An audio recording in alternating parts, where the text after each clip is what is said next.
Eu vou trazer um exemplo do agronegócio, vou começar com o arroz, que é um bastante conhecido, que o arroz é comida de pobre, né? O que quer dizer isso? Que quando as pessoas aumentam de renda, o consumo cai.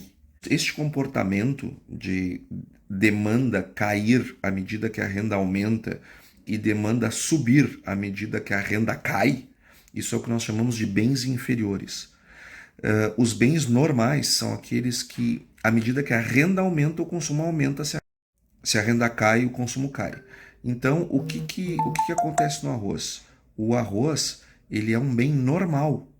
Logo, a renda quando sobe, o consumo sobe, quando a renda cai, o consumo cai.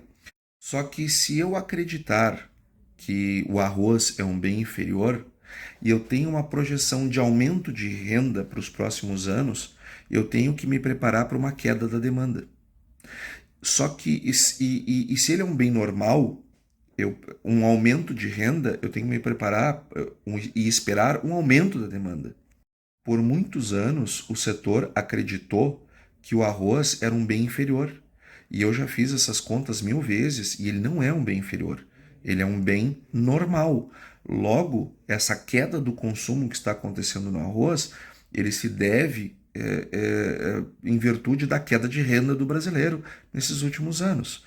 Ou seja, se tu não tens clareza de como que funciona a elasticidade da renda do arroz, tu te posiciona errado para a demanda. Tu espera uma demanda e vem outra.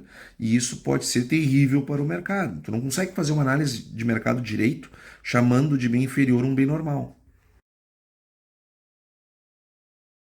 As elasticidades nos permitem saber se um bem ele é complementar, se ele é substituto. Por exemplo, o aumento do preço de combustível ele impacta a demanda por máquinas agrícolas. E eu só consigo saber o impacto que o aumento do combustível vai ter no consumo de máquinas agrícolas ou caminhões ou fretes através das elasticidades. Então, a elasticidade do bem substituto ou complementar implicam na demanda daquele bem que eu estou tentando analisar. Então, essa também, a do uso das elasticidades para entender os bens substitutos e os bens complementares, ela é super usada por nós economistas. A entrada dos genéricos ela foi determinante, os cálculos de elasticidade de bens substitutos para saber o impacto que teria na demanda daqueles produtos que estavam estabelecidos, os incumbentes. Então, através das elasticidades, a gente consegue mostrar a importância, por exemplo, de se liberar genéricos de modo a baixa custo de produção. Essas elasticidades de renda nós temos para todos os produtos do agronegócio. Então nós sabemos, por exemplo, que que leite e carnes elas são mais sensíveis à demanda, ou seja, elas têm uma elasticidade maior. A elasticidade do leite e da carne, por exemplo, são mais sensíveis à renda. Então, para cada 1% que varia a renda do brasileiro, varia mais ou menos um 0,55% a demanda por carne e por leite. O leite um pouco mais que a carne. Então, se a renda está aumentando, se a renda per capita então, se a renda per capita ou o salário médio do brasileiro, depende, a gente pode calcular tanto por um pela outra. Se a renda média do brasileiro vai subir 3% em 2022, eu devo esperar um aumento da demanda de mais ou menos 1,70, 1,80 de leite e de carne. Se a renda vai cair, então eu vou esperar uma queda na demanda desses produtos. Porque com séries de tempo é muito difícil fazer essa aplicação, dá muito trabalho. Nós usamos logaritmos, que torna muito mais simples o cálculo da sensibilidade da elasticidade.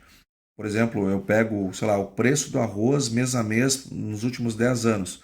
Eu pego a demanda, o consumo de arroz mês a mês nos últimos 10 anos. Eu tiro o logaritmo das duas séries e aí sim, e aí calculo faço uma regressão econométrica das duas séries logarítmicas. Eu consigo ter essa sensibilidade. Agora, é claro que, né, dividir a quantidade demandada pela quantidade, a variação do preço sobre preço, funciona também, tá? Só que dá muito mais trabalho braçal. Então, a gente não usa esses cálculos, mas a gente faz de outro modo, mas eles funcionam do mesmo jeito.